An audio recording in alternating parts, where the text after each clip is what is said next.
Hello everyone, আসসালামু আলাইকুম। সদাস cooking চ্যানেলে সবাইকে স্বাগতম। আজ আমি আপনাদের বানিয়ে দেখাবো সুজির চমচম বা মিষ্টি। এটি খেতে অসম্ভব মজা হয়। আপনারা আমার যারা এই মুহূর্তে ভিডিও দেখছেন তারা একটি লাইক দিয়ে চ্যানেলটি সাবস্ক্রাইব করে পাশে থেকে আমার ভিডিওটি কন্টিনিউ করবেন।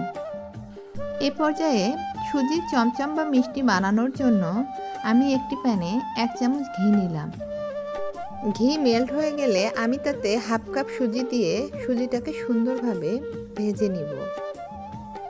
লো হিটে 3-4 মিনিটের মতো সুজিটাকে ভেজে নেওয়ার পর আমি এখন তাতে দিয়ে দিব হাফ চামচ লবণ, হাফ চামচ এলাচ গুঁড়ো আর 1/3 কাপ চিনি।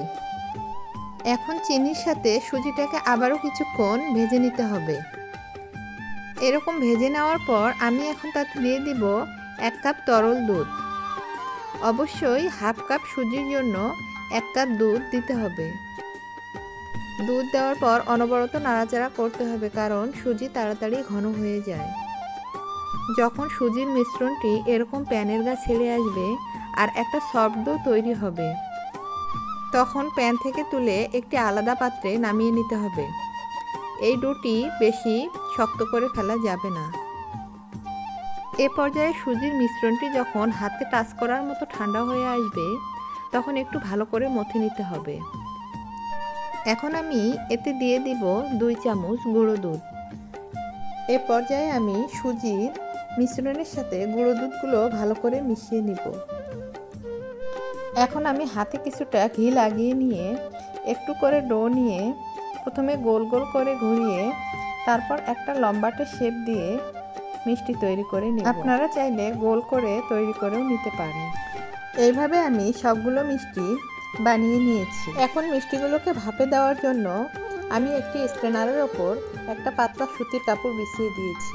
আমি সবগুলো মিষ্টি একটি স্ট্রেনারের উপর দিয়ে দিলাম। আর মিষ্টিগুলো একটু ফাঁকা ফাঁকা করে দিতে হবে, কারণ এটা সিদ্ধ হওয়ার পর অনেকটাই ফুলে যাবে।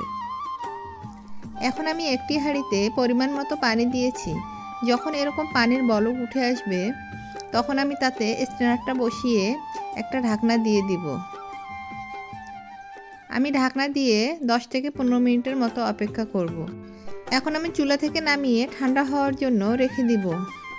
ঠান্ডা হওয়ার পর এখন আমি এই মিষ্টিগুলোকে গুঁড়া দুধের সাথে মিশিয়ে কোট করে নিব। আমি এইভাবে সবগুলো মিষ্টি গুঁড়া দুধের মধ্যে গড়িয়ে নিয়েছি।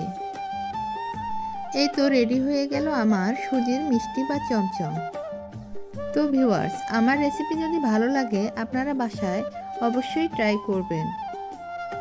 আজ এ পর্যন্তই। সবাই ভালো থাকবেন, সুস্থ থাকবেন। আল্লাহ হাফেজ।